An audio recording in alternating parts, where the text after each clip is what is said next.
listen to Justin Trudeau. Yeah, see that there?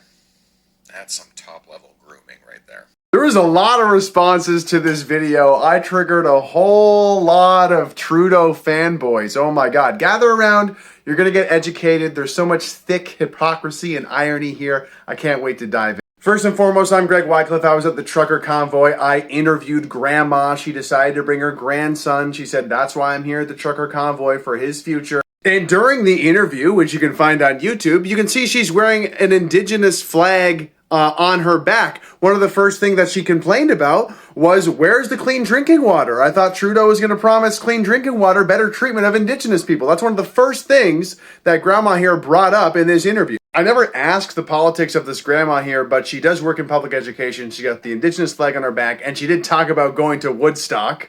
And I'm finding a lot of anti-convoy people, a lot of, Trudeau loyalists don't understand the nuance.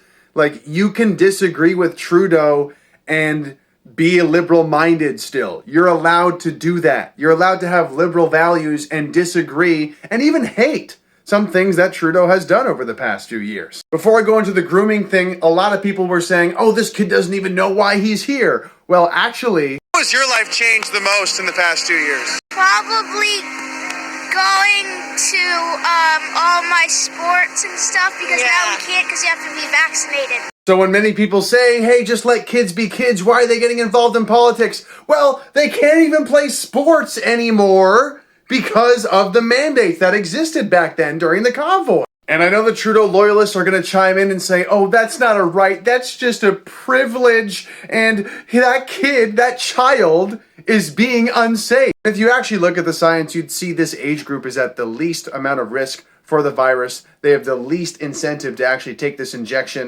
But then again, if you mostly consume the mainstream media, you're probably going to rabidly disagree and say, no, we all need to get jabbed. We all need to get jabbed. It's the only way to get back. Yes, but it's the child that's been indoctrinated.